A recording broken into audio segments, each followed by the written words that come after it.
नमस्कार साथियों, स्वागत है आप सभी का रियल न्यूज एंड एनालिसिस में। मैं हूं अंकित अवस्थी, आप हैं मेरे साथ में इस बेहतरीन सेशन में जहां आप देश और दुनिया की उन तमाम खबरों को एक ही सत्र में जानते हैं जो कि आपके competitive exam point of view से काफी महत्वपूर्ण है। देखिए, विपक्ष को इस बार लोकसभा में अपना चेहरा मिलने जा रहा है। अब आप पूछेंगे ये क्या बात हुई? अरे बहुत बड़ी बात हुई। देखिए, आप ये तो जानते हैं कि हमारी लोकसभा के अंदर सत्ता पक्ष और विपक्ष एक साथ लोकसभा में बैठते हैं। एक तरफ सत्ता पक्ष के सांसद बैठते हैं, एक तरफ विपक्ष के सांसद बैठते हैं, बीच में प्रिंसिपल महोदय जिन्हें आप स्पीकर कहते हैं वो बैठते हैं। लेकिन अगर हम थोड़ा सा ब्रिटिश व्यवस्था से समझने का प्रयास करें तो एक चीज समझ में आती है। ब्रिटिश व्यवस्था क्या है, मैं थोड़ा सा आपको बता देता हूं। देखिए, भारत का जो संविधान है ना, वो लगभग हमने ब्रिटिशर्स से कॉपी मारा हुआ है। 2/3 कॉन्स्टिट्यूशन समझिए कि हमारा ब्रिटिशर्स से कॉपी है। हमने इवन जो संसदीय व्यवस्था अपनाई है वो भी ब्रिटेन की कॉपी पेस्ट है, लेकिन बस हल्का सा अंतर रख लिया। हम रिपब्लिक बन गए।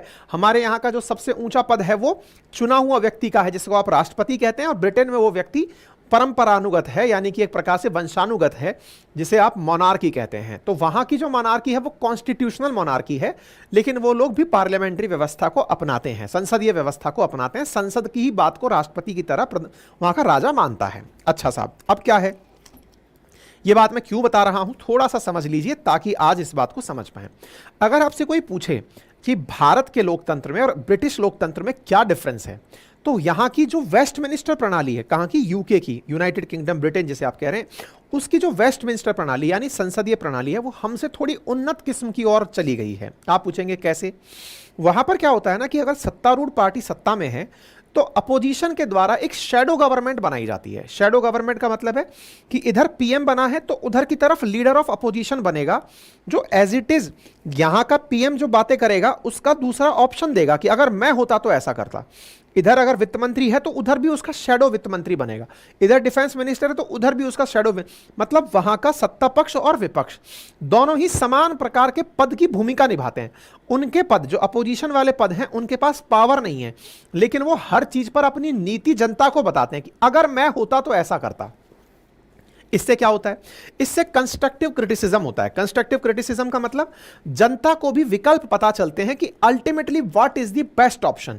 अगर सत्ता पक्ष कुछ गलती कर रहा है तो विपक्ष उससे कैसे निपट सकता है, यह जानकारी इसमें से निकल कर आती है। तो उम्मीद है आप लोगों को यह क्लैरिटी ऑफ थॉट आ रही होगी। एक और चीज जान लीजिएगा, भारत के संविधान में council of minister is responsible for the Lok Sabha itself. वहां पर ब्रिटेन में कोई भी मंत्री अपने पदीय दायित्व के लिए खुद जिम्मेदार होता है। अगर उसके रहते कोई निर्णय गलत हुआ है तो वो उसी का दोष माना जाता है।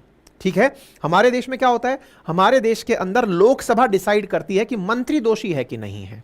उसके खिलाफ या तो विशेष अधिकार हनन प्रस्ताव लाया जाता है या फिर काउंसिल ऑफ मिनिस्टर के खिलाफ अविश्वास प्रस्ताव लाया जाता है। हम लोग लोकसभा के प्रति जिम्मेदार है। वहां व्यक्ति पर जिम्मेदारी तय की जाती है कि नहीं, तुमने गलत डिसीजन लिया था, तुम पद छोड़ोगे। वो लोग थोड़ा उन्नत की तरफ निकल लिए हैं। खैर, हम भी धीरे धीरे प्रोग्रेसिव होते चले जाएंगे।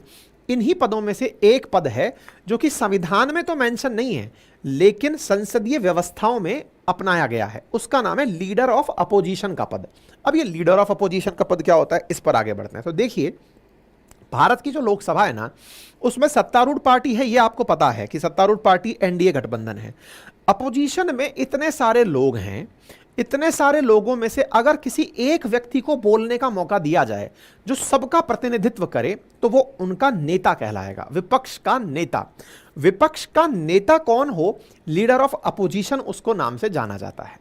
इस बात के लिए कांग्रेस के द्वारा और सहयोगी गठबंधनों के द्वारा राहुल गांधी जी से कहा गया है कि चूंकि आप इस समय सांसद बन चुके हैं तो आप संसद में बैठकर, लोकसभा में बैठकर विपक्ष का चेहरा बनिए, जिसे नाम दिया जाता है लीडर ऑफ अपोजिशन।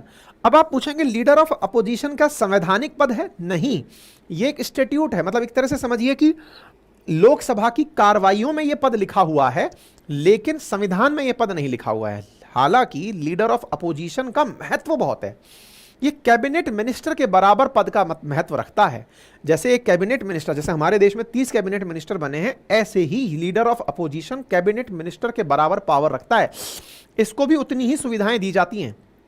अपोजिशन की बातें ना केवल रखता है बल्कि संसद की बनने वाली बहुत सी समितियों में, इवन बहुत सारी सिलेक्शन कमेटियों में, जैसे लोकपाल की ही बात ले लीजिए।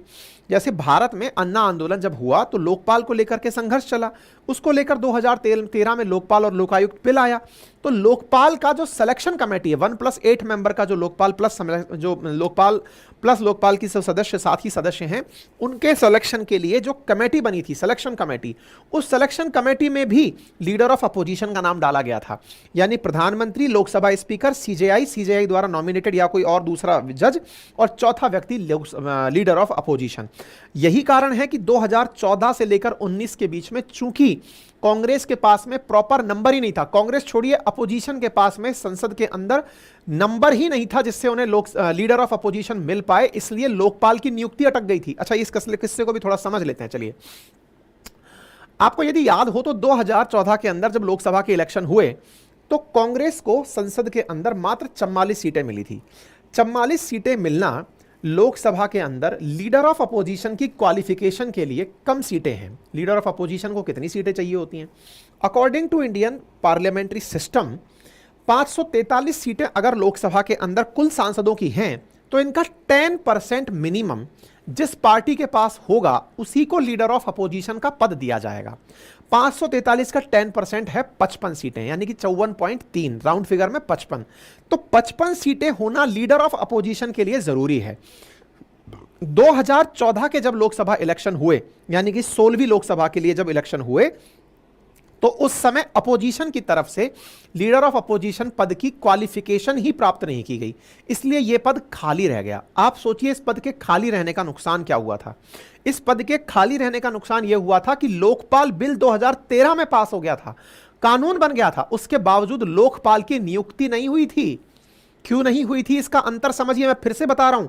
लोकपाल के नियुक्ति के लिए आवश्यक जो 4 लोग हैं सिलेक्शन कमेटी में, प्रधानमंत्री, Lok Sabha speaker, chief justice of India, either chief justice of India और जज अपॉइंटेड बाय सीजेआई, ये 3 तो ये हो गए, और चौथा कौन हुआ? Leader of opposition. Leader of opposition का पद खाली था 2014 में। तो 2014 से 19 तक लोकसभा के अंदर लीडर ऑफ अपोजिशन ना होने के कारण पद पर नियुक्ति लोकपाल की नहीं हो पाई थी। इसके चलते सुप्रीम कोर्ट को इंटरवीन करना पड़ा था। सुप्रीम कोर्ट की तरफ से गोगोई साहब जब सीजेआई हुआ करते थे, उन्होंने कहा कि हमने ये प्रोग्रेसिव थॉट में बनाई हुई प्रक्रिया है, भ्रष्टाचार रुके इसलिए लोकपाल का बिल लाया है। अब कहा जा रहा है कि लीडर ऑफ अपोजिशन ही नहीं है तो हम इसको नहीं बना पाएंगे। बोले इसका मीनिंग ये ना निकाला जाए, कोई भी अगर विपक्ष के द्वारा कोई भी एक नाम प्रस्तावित कर दिया जाए, वो भी बैठ करके लीडर ऑफ अपोजिशन की कमी पूरी कर सकता है और लोकपाल का निर्णय लिया जा सकता है। इसीलिए पिनाकी चंद्र घोष को 2019 में लोकपाल बनाया गया था। कुछ याद आ रहा है?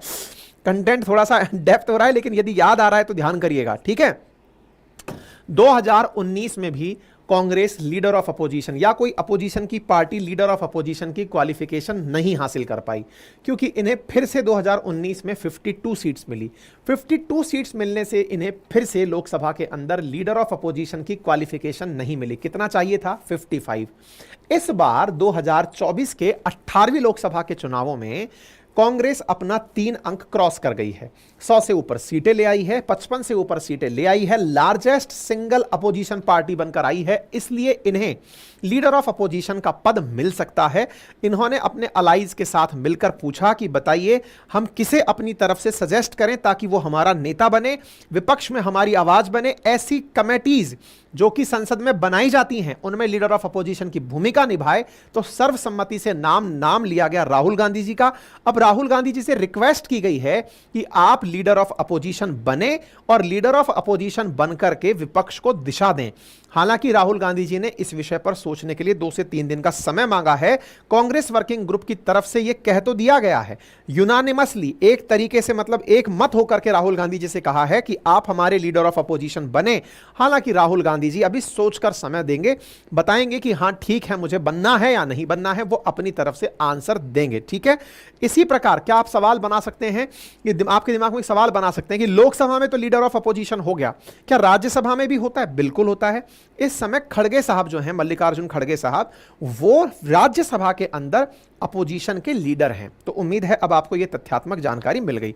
फिर एक सवाल बनता है, क्या leader of opposition constitutional post है? जी नहीं। Salary and allowance of leader of opposition act 1977 के तहत लीडर ऑफ अपोजिशन के पद को संवैधानिक वैधता मिली हुई है। कॉन्स्टिट्यूशनल वैलिडिटी तो नहीं है, लेकिन प्रोसीजरल वैलिडिटी मिली हुई है कि ये ऐसी पार्टी जिसके पास 10% सीट से अधिक होंगी, उन्हें लोकसभा के अंदर लीडर ऑफ अपोजिशन का पद मिल सकता है। तो लीडर ऑफ अपोजिशन पद मायने क्यों रखता है? मायने इसलिए रखता है क्योंकि बहुत सारे ऐसे फैसले जिन्हें सरकार के द्वारा लिया जाता है, उसमें विपक्ष के प्रतिनिधि के रूप में जो सबसे पहले किसी का नाम आता है, तो वो लीडर ऑफ अपोजिशन का आता है। क्या ये पहली बार ऐसा हो रहा है? नहीं। 10 साल से तो लीडर ऑफ अपोजिशन था ही नहीं, उससे पहले लीडर ऑफ अपोजिशन हुआ करते थे।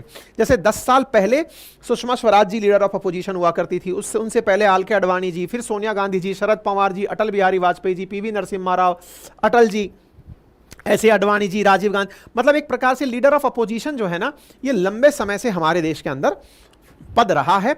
वैकेंट स्थिति जो है वो पिछले 10 सालों के अंदर रही है। इस प्रकार से 1979 के अंदर और 1979 से 84 के भीतर भी लीडर ऑफ अपोजिशन का पद खाली रहा था। ठीक है साहब, तो उम्मीद है लीडर ऑफ अपोजिशन आपको समझ में आ गया होगा।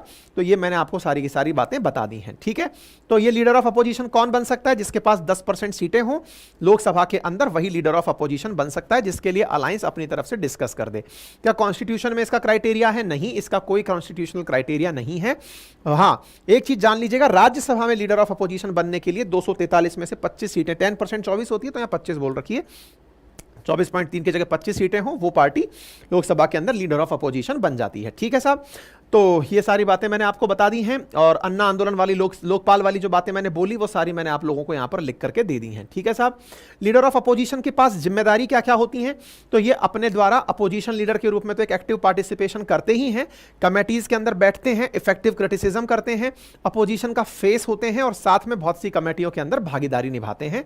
और ठीक है साहब, पूरे कंटेंट की PDF आपको हमारे अपनी पाठशाला.com नाम की जो वेबसाइट है वहां पर मिल जाएगी। साथ ही साथ आप लोगों को कंटेंट के साथ साथ हमारा जो रिकॉर्डेड बैच है वो 1499 में हमारे एप्लीकेशन अपनी पाठशाला पर उपलब्ध है। आप जाकर वहां से इसे ले सकते हैं, जिसमें आपको इंडियन पॉलिटी डिटेल में, ज्योग्राफी, हिस्ट्री, इकोनॉमी, सारे सब्जेक्ट मिलते हैं। हमारे हैंड रिटन नोट्स भी उपलब्ध हैं, जिन्हें आप अपने घर पर मात्र 7 दिन में मंगा सकते हैं। 3000 से अधिक पेजेस के नोट्स हैं, 1999 में उपलब्ध हैं, हिंदी और इंग्लिश में उपलब्ध हैं, आप इसे ऑर्डर कर सकते हैं। बस फिलहाल के लिए इतना ही, धन्यवाद।